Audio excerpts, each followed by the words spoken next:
We all have goals and dreams that we want to achieve, but wishing and wanting is not enough to make those goals come true, especially when you write those goals down and make a mood board and you completely forget about them during the year, and when the year ends, nothing changed, and you enter this self pity and self loathing cycle.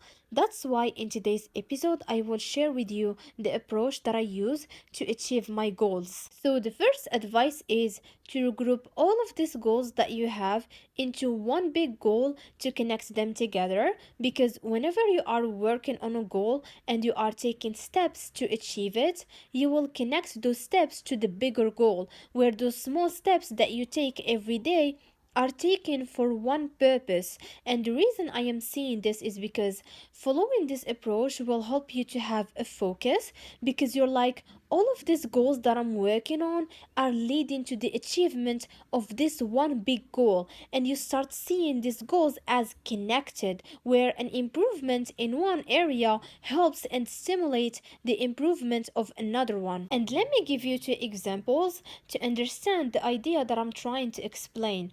Let's say you are a creative and this is something that you value. So the bigger goal can be creating and being creative. And from this bigger goal, you will make small goals that will help you achieve that, like starting working on creative projects, learning skills and improving them, taking care of your health by exercising and eating healthy in order to be able to create and release stress, etc. etc. And from this example, you can see that all of the small goals that were put are all in the favor to achieve that bigger goal. And you tie all of your actions to it, and this, like I said, helps you to stay focused, because your brain is focusing on one thing and your brain is not confused, and you don't feel all over the place because you have all of these goals that are not connected together. And let me give you another example to understand more, which is personally for me, the bigger goal that I want is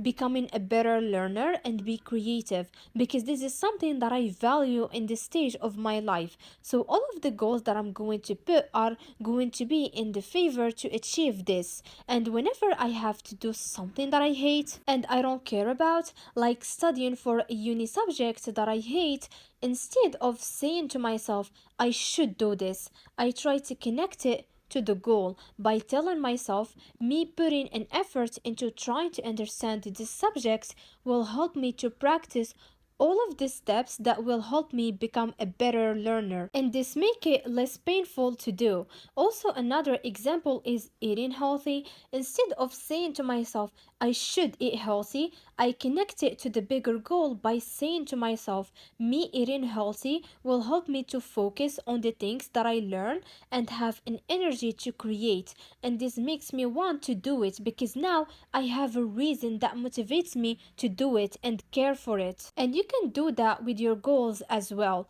If you find yourself in a situation where you will have to do something that you don't care about and you know you can't ignore it, try to connect it to a value that you care about, because then it makes it feel less daunting to work towards. Because when you don't have a reason and a why behind an action, it makes it hard to work on it, because you don't have a reason to care for it and dedicate time and effort to achieve it. The second advice that I have is to divide each goal into smaller actions that you can take, because this makes it less overwhelming and it helps you to have some clarity on what you need to do to achieve it. You can't just write your goals, it's not enough. You have to brainstorm and look for the actions that you will have to implement during the day and your week to achieve it. You need the details. That's why you see people writing their goals without having steps to take it, and whenever they want to work on it, they feel overwhelmed by it, because in their brain they see it as this big thing and they are not sure where to start, and this creates an anxiety around the goal where they start to procrastinate. That's why try to write some steps that you can do to achieve the goal. And by the way, you don't need to have it all figured out in the sense you know all the steps that you will take to achieve it. You can only have the start point, and the more you progress in the journey, you will start having some idea on what steps to add or to remove, because we learn by doing. There is some certain things we learn in the journey. You can't have it all figured out before starting. So don't try to make this perfect plan, because the perfect plan doesn't exist. Keep things simple. Also, trying to make a perfect plan restricts you from being flexible to change, because in your head, you don't want to destroy this perfect plan that you made, and that can hinder your progress or make you quit when things don't go according to the plan.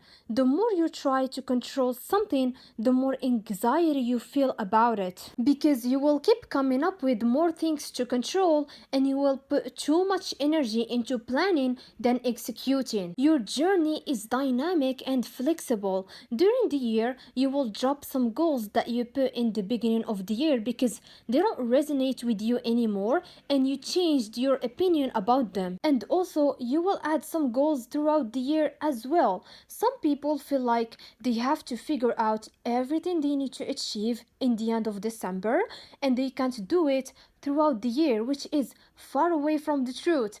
Personally, when I set my goals, I do it whenever I feel like I want to start working on a goal and I have time to dedicate to it. Setting goals is not reserved to December only. In December, I only set 1 or 2 goals, and that's it, because I want to avoid having too much goals to work on, because it causes me a headache to look at a page that is full of goals. It's too much for the brain, because I don't know where to start. That's why I just only put 1 or 2 goals, and that's it. So my focus is narrowed to only 2 goals or one, and that's it. And throughout the year, I start adding other goals that are relevant to the bigger goal that I want to achieve. If you are thinking about changing your life and you want to do it in 2025, please avoid putting too much goals to achieve in this new year, because it is overwhelming for the brain. Put just 1 or 2 or 3 goals, and that's it. And throughout the year, start adding another ones, because change comes from doing small changes in your life, and not from trying to rebrand your life completely at once and improve all areas of your life at once. Because the brain gets shocked by the sudden change and it starts resisting it. That's why start small and build your way up to show to your brain it is not dangerous, and your brain starts getting comfortable with the small changes that you are implementing. And also, it motivates you when you start small and you see yourself accomplishing the small steps. It gives you motivation to keep going. For example, when 4 years ago I decided to go back to reading, I only read for 5 minutes a day, and that's it, for a week or two.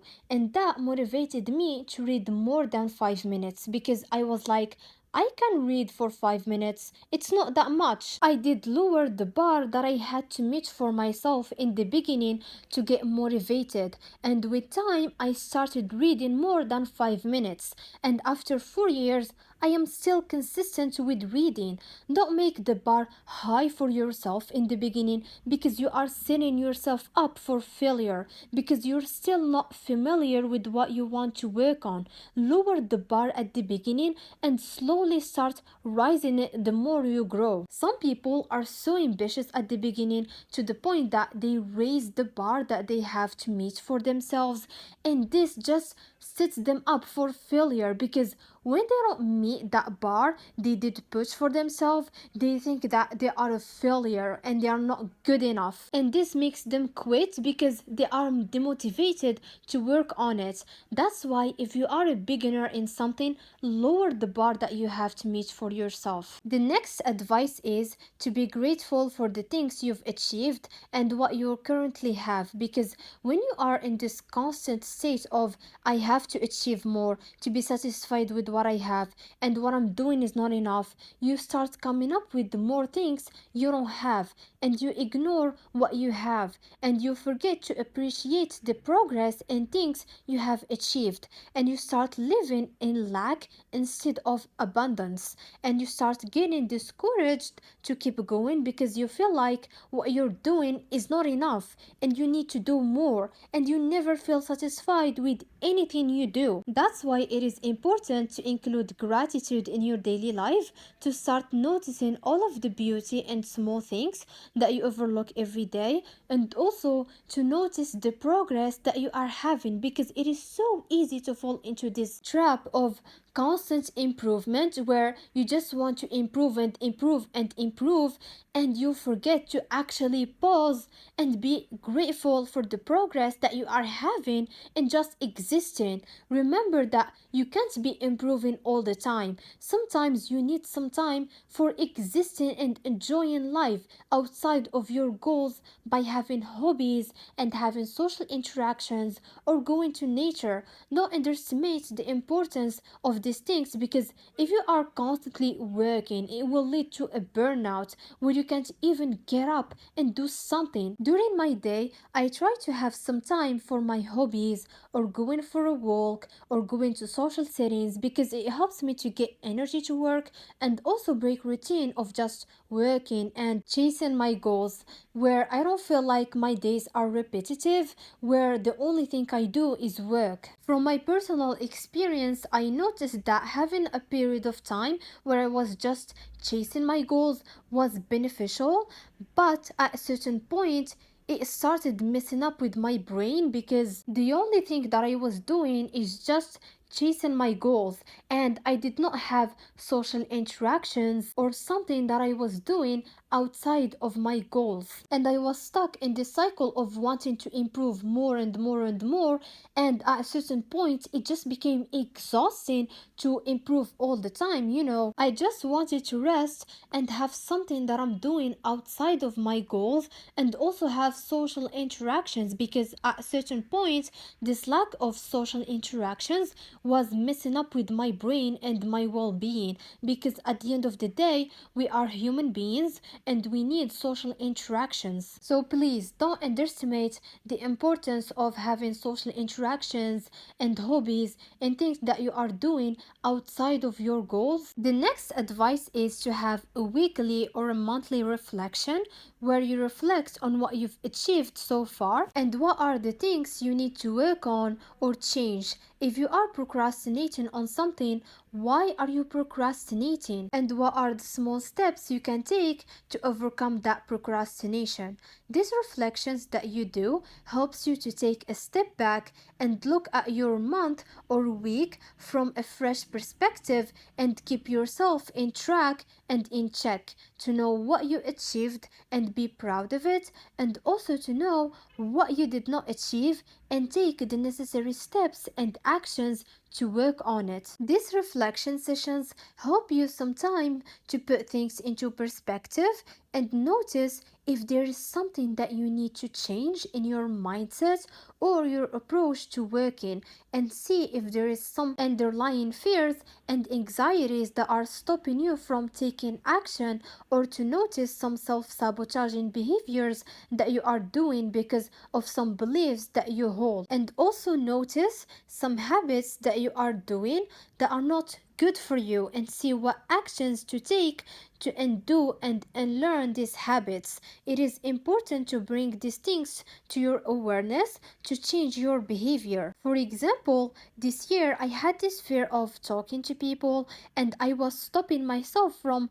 joining uni clubs or opportunities to talk to them. And during these reflection sessions, I did reflect on these fears, and I decided to prove these fears wrong by taking small actions, and it helped me so much to overcome these fears. And I started putting myself in situations where I will have to talk to people even if I mess it up, because I need to do that in order to get good and become comfortable with it. And I am slowly getting comfortable and better at it, and I try to not let the mistakes and failures to make me stop. The final advice is to look at your goals whenever you have to plan your week, in order to determine what actions to add and what to work on during your week in order to get closer to your goals. So you're not gonna just write down your goals and forget about them, because we are human beings and we tend to forget stuff.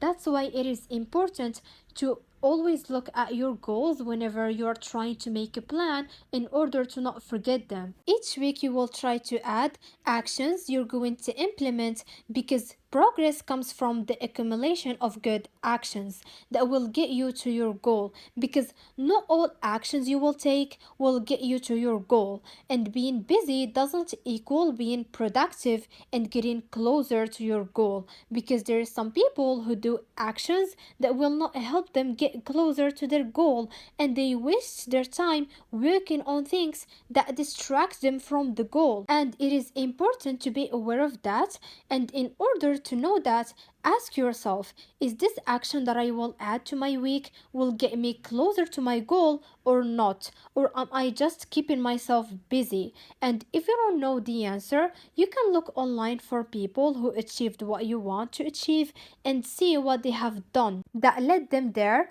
or you can ask people that you know to help you out, or ask God or universe, whatever you believe in, for signs and guidance. Whenever I don't know what to do, I ask God for guidance and to put people on my path and resources that will help me get clarity on what I need to do, and I try to open my eyes and notice those signs and act on them. I hope this was helpful, and I hope you will achieve what you want this year. And just remember, the journey is full of ups and downs, and the growth happens in the downs. So try to learn from the challenges, because in order to become the person who is capable to handle difficulties that will come with your goals, you will have to change in the process. If you are interested in implementing new habits in your life and overcoming procrastination, I have two videos that I made in this channel about these two topics, and if you are interested, I will leave the link to these two videos so you can watch them.